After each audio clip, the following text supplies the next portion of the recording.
नमस्कार फरीदाबाद, मैं दीपा मिश्रा। हम हैं सेक्टर 12 कोर्ट में। एक ऐसा मामला सामने आया है जिसमें पुलिस की कार्रवाई पर बड़े सवाल उठ रहे हैं। हालांकि आए दिन ऐसे मामले सामने आते रहते हैं जिसमें पुलिस कार्रवाई पर बड़े सवाल उठाते हैं, लेकिन आज जो मामला है उसमें आप समझ लीजिए 2 महीने हो चुके हैं, लेकिन अभी तक कोई कार्रवाई नहीं करी गई है। जानेंगे क्या है पूरा मामला। सर नमस्कार, क्या नाम है आपका? दिनेश कुमार जी। दिनेश कुमार जी, क्या है पूरा मामला? मेरी वजीरपुर रोड पे दुकान है। मैंने किसी के साथ एक साल पार्टनरशिप की थी, तो मेरे ने उस पर फ़ोन किया था कि भैया मेरे पैसे दे दो, मेरे मार्जिन वगैरह है जो मेरा लगा हुआ है। तो उसका लड़का मेरी दुकान पे आया हो, पापा बुला रहे हैं आपको, पैसे का हिसाब करना है, आ जाओ पैसे देंगे आपको। पार्टनरशिप जो आपने करी कोई कागजी उस पे है? नहीं, बलबली ऐसे ही कर लिया था, नहीं कोई कागज़ की कार्रवाई नहीं करी थी। Working partnership? हाँ, वर्किंग पार्टनरशिप था 50-50 का। और किसके साथ? विमल कंसल, कार्तिक कंसल के साथ।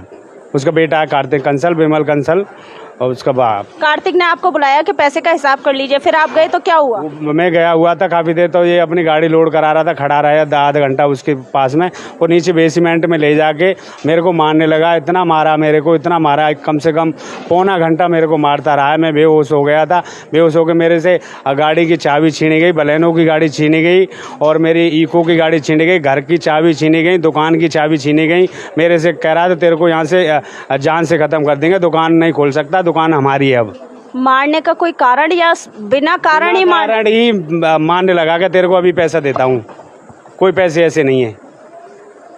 देख सकते हैं आप, अपना पैसा मांगना इतना बड़ा अपराध हो गया कि 1.5 घंटे 1 पौने घंटे तक इनको मारा गया बिना किसी कारण के।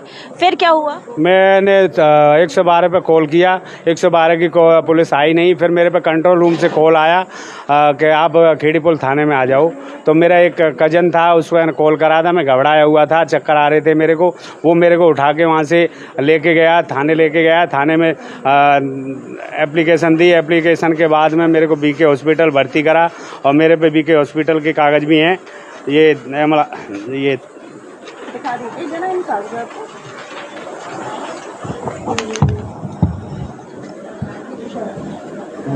देख सकते हैं आप, सारे कागजात मौजूद हैं जी। फिर मेरे को 14 तारीख को फ़ोन आया, मेरी वाइफ ने उठाया। जान से मारने की धमकी दी गई। कम से कम 17 मिनट कॉल हुई थी। 17 मिनट में जान से मारने के केस वापस ले लो, नहीं जान से ख़त्म कर देंगे, पूरे परिवार को ख़त्म कर देंगे। फिर उसकी भी मैं FI वहाँ पे एप्लीकेशन दिया, जब भी कोई सुनवाई नहीं हुई, कोई कार्रवाई नहीं हुई पुलिस की कोई कार्रवाई नहीं हुई। फिर मेरे को धोखे से बुलाया गया 27 तारीख को, 26 तारीख को। फिर मेरे पे ब्लैंक पेपर पे साइन कराए कि जाओ तुम्हारा काम हो गया। फिर मेरे को दूसरे दिन फ़ोन आता है कि राजीनामा हो गया है। साइन किसने कराए? कोई धमकी वगैरह दे के कराए? किस दबाव में? धमकी एक दिन मेरे को पहले दी गई थी। वो बाइक से जा रहे थे, 2 बंदे नेम प्लेट मोड़ रखी थी। तेने गलत बंदे से पंगा ले लिया है, या तो केस वापस ले ले या राजीनामा लिख दे, नहीं तेरे को जान से ख़त्म कर देंगे। देख सकते हैं आप, जान से मारने की धमकी देकर एक ब्लैंक पेपर पे साइन कराया जाता है और उसके बाद कह दिया जाता है कि इस मामले में तुम्हारा राजीनामा हो चुका है। और मामले के बारे में जानेंगे। हमारे साथ है वरिष्ठ अधिवक्ता उदयवीर सिंह सिरोही जी। सिरोही जी नमस्कार। नमस्कार जी। क्या है सिरोही जी पूरा मामला? मैडम, ये एक्चुअली क्लियर केस है एब्यूज ऑफ पावर का। इसमें 13 अप्रैल की कंप्लेंट है, MLR है। उस CCTV फुटेज जब वहाँ पे हमने पुलिस को बताई थी कि जहाँ पे इंसिडेंट हुआ है उसकी CCTV फुटेज आप मंगा लें। पुलिस ने बाद में हमें कहा भी कि वो CCTV फुटेज हमने मंगा ली है। हमें नहीं पता उन्होंने क्या मंगाया। उसके बाद ये 10-12 आदमी जो माइटी पीपल हैं, यहाँ के जो पॉलिटिकल कनेक्शंस हैं, जो जिनके पास क्लाउट है, तो वो सारे इकट्ठे होके एक पुलिस कांस्टेबल है यहाँ पे, हेड कांस्टेबल मुकेश, जो इस केस को देख रहा था, उन्होंने ज़बरदस्ती इनसे साइन कराए ब्लैंक पेपर पे। और जो इन्होंने 17 लाख 73,000 रुपये जो उनसे लेने थे, वो ना दिखा के उल्टी उनकी देनदारी दिखा दी। उसमें दिखा दिया कि बालाना गाड़ी इन्होंने खरीदी है, जबकि कोई सेल लेटर हमने नहीं दिया। लेकिन पुलिस की मौजूदगी में गैर कानूनी काम करते हुए, मतलब दबाव में लेकर ब्लैंक पेपर पे साइन हुए हैं। बैलेनो गाड़ी आज भी उनके पास है। एक क्लियर कट लूट का, स्नेचिंग का केस है। उसके बावजूद भी मार पिटाई का केस है, धमकी का केस है। कोई भी आज तक पुलिस ने कार्रवाई नहीं की।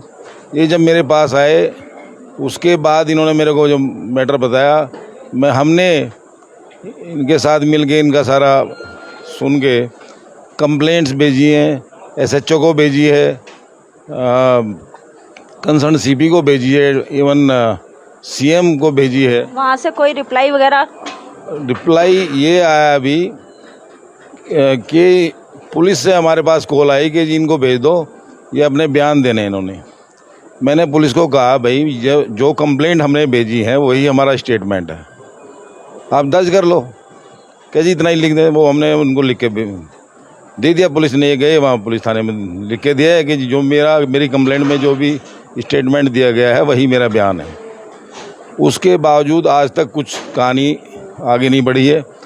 इसी बीच में जो विमल कंसल है, जिन्होंने इनको मारा पीटा, जिन्होंने इनके साथ इनको हाथापाई की, उसने CIA को अप्रोच करके CIA के 19 तारीख को 19 मई को एक फ़ोन आता है इनके पास कि भाई आपके अगेंस्ट कंप्लेंट है, आप यहाँ आ जाओ।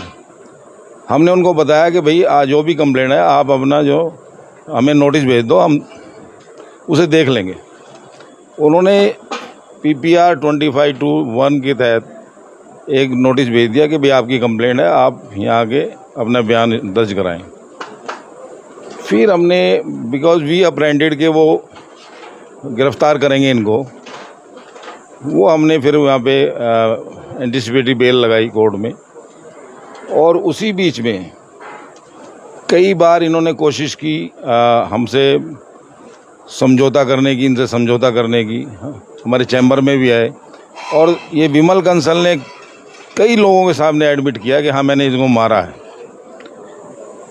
वो पुलिस वाले जो विजय खन्ना है SI, जिन्होंने इनको बुलाया था, उसी दिन हमने सारी कंप्लेंट्स उनको व्हाट्सएप पे ही नोटिस आया था, व्हाट्सएप पे हमने सारी कंप्लेंट्स जो आज तक फाइल की है वो भेज दी थी। उसके बावजूद वो इनको बुलाता रहा।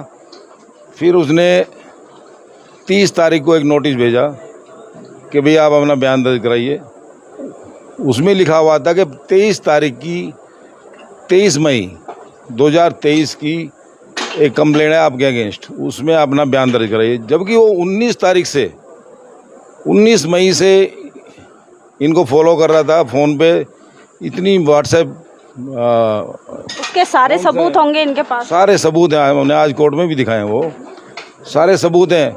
क्या इसको विजय खन्ना को सपना आ रहा था कि 23 तारीख में कंप्लेंट होगी? वो पहले ही इससे फ़ोन कर रहा था, इसका मतलब उसके पास कोई कंप्लेंट थी नहीं। ये तो ऐसे लग रहा है जैसे किसी एक्सटॉर्शन रैकेट काम कर रहा है। या पुलिस तो कुछ काम कर नहीं रही है, कुछ लोग मिल के जो जिनके पास क्लाउट है, पॉलिटिकल दबंग लोग हैं, वो पुलिस के साथ मिल के अपना एक रैकेट चलाते हैं। ये काम हो रहा है। आज तक कोई कार्रवाई नहीं हुई। ये खेड़ीपुल थाने का मामला है और CIA DLF ने भी नोटिस भेजा था। ये कोई FIR आज तक नहीं हुई। कोई मैटर इन्वेस्टिगेशन के लिए अगर CIA को रेफ़र होता है, तब रेफ़र होने के बाद, FIR होने के बाद नॉर्मली CIA उसमें पिक्चर में आती है। यहाँ तो CIA has become lawn to themselves. ये बिल्कुल ही misuse of power, abuse of power and abuse of the office, ये बिल्कुल क्लियर देखने को मिलता है। और अगर आप कुछ if you can grease their palms, अगर उनका कुछ मुट्ठी गर्म कर देते हैं तो आपके हक में काम करने लगेंगे। ये चल रहा है यहाँ पे। इनसे कई बार डिमांड की गई है। जी, क्या अपील करना चाहेंगे प्रशासन से?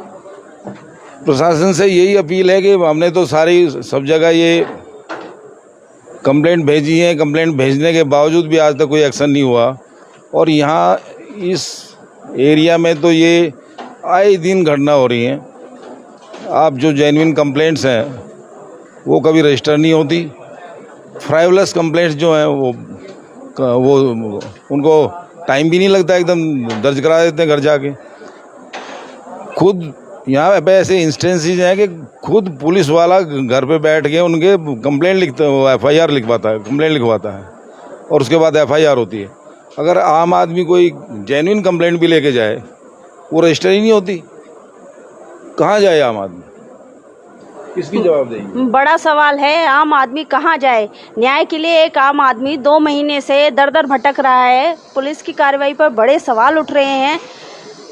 कहा जा रहा है कि दबाव देकर समझौते पर साइन कराए गए, खाली कागज पे, कोरे कागज पे साइन लिए गए हैं। कितना बड़ा अपराध है कोरे कागज पे साइन लेना, वो भी पुलिस अधिकारियों की मौजूदगी में। जोड़ेंगे फरीदाबाद आपको ऐसी अन्य खबरों के साथ। धन्यवाद।